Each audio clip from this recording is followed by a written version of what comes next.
Halo semuanya, sekarang gue lagi ada di booth Nissan di Japan Mobility Show 2023 di mana dia menampilkan Nissan Hyper Concept mereka. Well, walaupun nggak semuanya, karena Nissan Hyper Concept itu ada 5 buah, di depan ini cuma ada 3, tapi ketiga mobil inilah yang menarik perhatian di booth Nissan Japan Mobility Show ini. Mari kita lihat. Oke, yang pertama ada Nissan Hyper Tourer yang dimana dia menganut Kumiko shape design, yang dimana grillnya itu ya kayak angka-angka wajik gitu, dan juga di bagian velgnya itu juga Kumiko pattern ya, jadi dia kayak ala-ala checkered flag velgnya. Dan kalau kalian lihat detail dari logo Nissan di bagian depan itu floating loh, jadi nggak nyambung sama bumper depannya, kayak ya udah bolong aja gitu lewatin logonya. Keren sih jujur. Nah kelihatannya kalau dari samping emang badannya boxy banget, khas MPV kekeluargaan. Tapi kalau kata desainer bilang, dia itu desainnya dibuat dengan koefisiensi drag yang benar-benar minim. Jadi kalau kata desainer itu, angin tuh nggak berasa nyentuh MPV yang gede boxy. Angin tuh serasa nyentuh Ferrari katanya.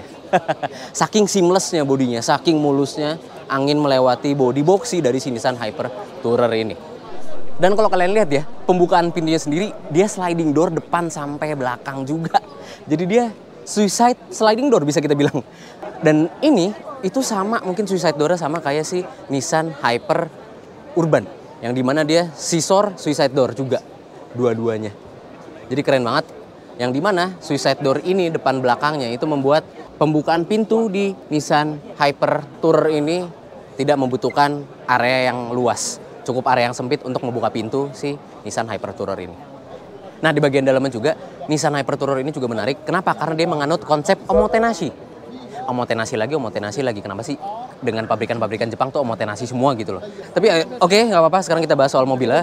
Karena Hyper Tourer ini dia memiliki konsep omotenashi di mana dia kursinya itu 4 duduk kayak 4 penumpang yang dia bisa berhadapan-hadapan. Jadi kursi depannya itu bisa 360 derajat diputar dan kita bisa ngobrol dengan penumpang belakangnya.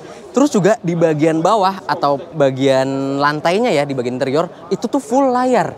Jadi kita bisa memproyeksikan kita itu ada berada di sungai kah atau berada di tempat lain, di hutan, itu bisa diproyeksikan di lantai Hyper Tourer ini karena lantainya full layar. Keren banget.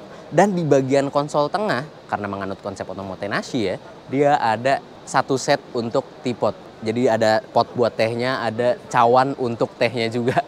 Jadi bisa sambil ngeteh di dalam. Gaya banget. Sekarang udah bukan wine lagi, sekarang udah lebih halal. Teh. Apakah ini jadi Elgrand EV nantinya? Kita nggak tahu. Nissan pun juga kalau saat kita menanyakan ini akan menjadi Elgrand baru atau enggak, mereka masih not sure. Masih digantungin kita. Tapi ya mungkin ini proyeksi MPV luxury class dari Nissan di masa depan nanti dengan teknologi full electric.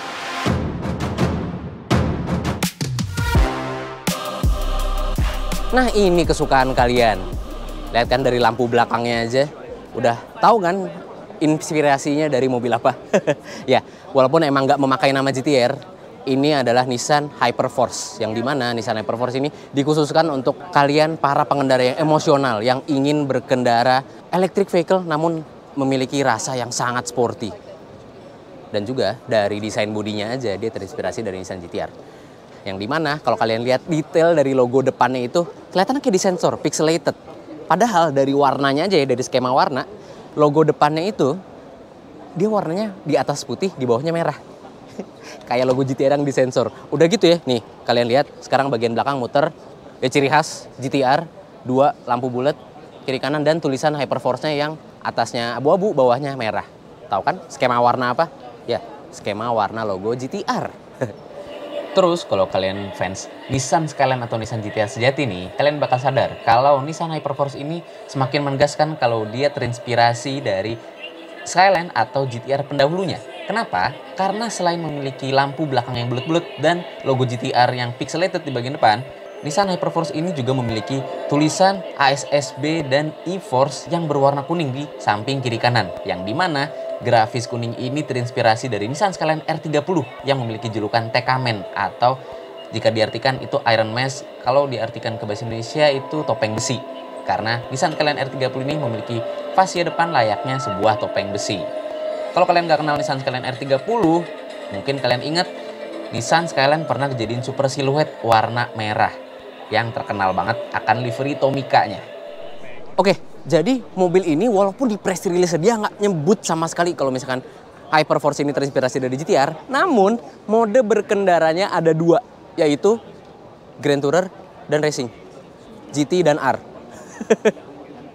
Sebuah hint dari Nissan Global lagi, yang dimana ya Hyperforce ini terinspirasi dari GTR. Nah, kalau di mode berkendara GT, itu mode berkendara yang fokus ke comfort, kalau yang R itu track fokus performance.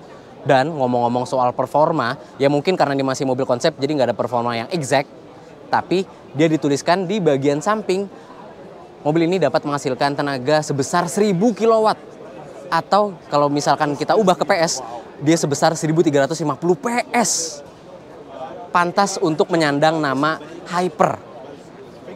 Gila, kapan lagi Nissan ngebuat hypercar? Selain mungkin dulu R390. R390 pun itu buat homologasi, Le Mans. Nah, tambahan lagi ya untuk desain dari si Nissan Hyperforce ini, dia memiliki beberapa hint juga, yang dimana hint tersebut adalah Hyperforce ini masih membawa nafas desain GTR. Selain dari lampunya yang udah jelas banget. Spoiler itu kayak yang dari Ital Design GTR 50. Terus juga di bagian depan ya, nih bentar lagi muter. Kalau misalkan kalian lihat dari samping, dia ada siluet lampu R34 tuh, DRL-nya. Jujur lampunya gue seneng, tapi bagian bawahnya ini kenapa bertumpuk ya? Mungkin mau ngejar aerodinamika kali ya. Karena emang desainnya hypercar banget sih. Lihat tuh, sampai ke wipernya aja di bagian tengah udah kayak Koenigsegg. Terus juga di bagian bawah ya, bumper bawahnya itu si splitter depannya emang nongol banget ke depan. Kayak kesana mobil-mobil buat time attack atau pikes peak.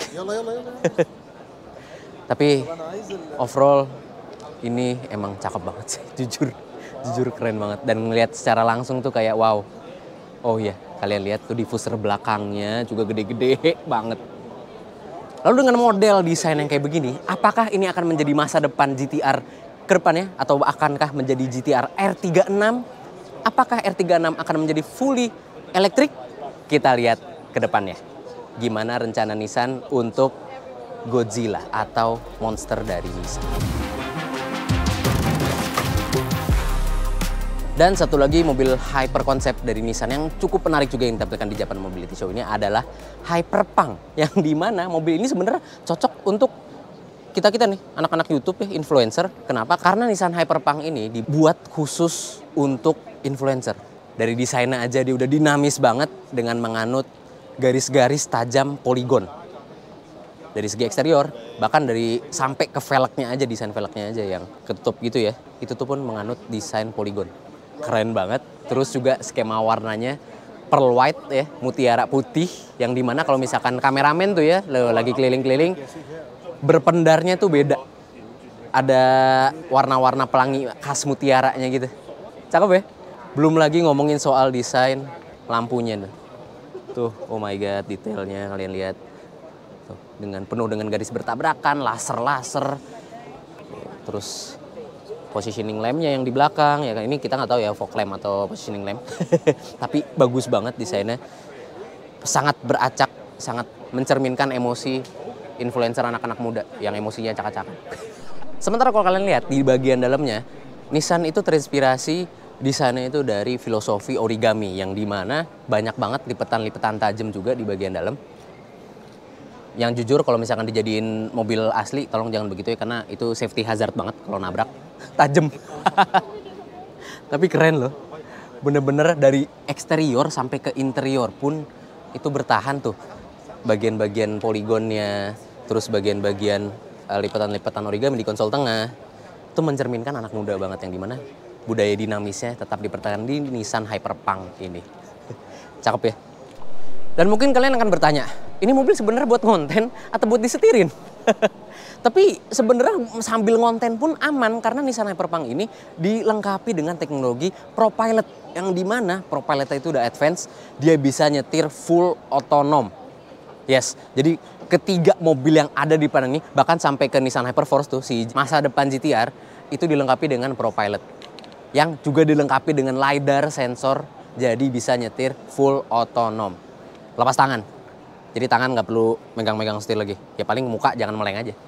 Oke ya, Nissan sih teknologi konsepnya seperti itu. Tapi apakah akan direalisasikan ke produksi massal? Kita tunggu aja.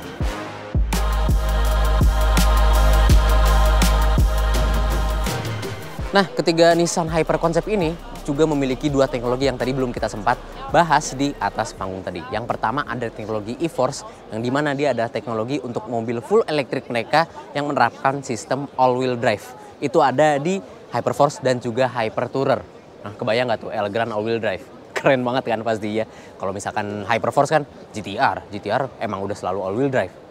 Dan satu lagi teknologi yaitu vehicle to everything, di mana karena kapasitas baterai yang gede ya, solid state baterainya, jadi membuat mobil listrik ini bisa menghidupkan gedung atau rumah.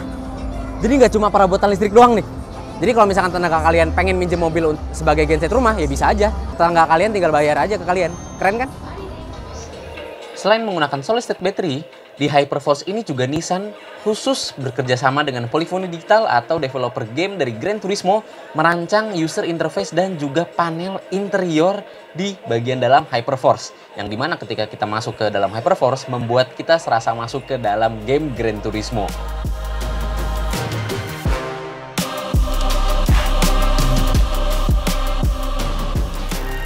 Jadi inilah semua mobil-mobil masa depan yang Nissan tampilkan di Japan Mobility Show 2023. Apakah nantinya akan diproduksi massal? Well, ingat-ingat history IDX yang nggak jadi, IDS yang jadi tapi jadi Leaf. Kita lihat aja ke depannya apakah kelima konsep Nissan Hyper konsep itu akan dijadikan produksi massal. Kita cari tahu di masa yang akan datang. Dan kalau kalian belum sadar, ada satu hal yang tidak dipertahankan oleh Nissan saat ini, yaitu desain V-Motion yang tidak bertahan sama sekali di ketiga konsep yang tampil di depan kita ini. Jadi mau dikemanakan Nissan V-Motion tersebut?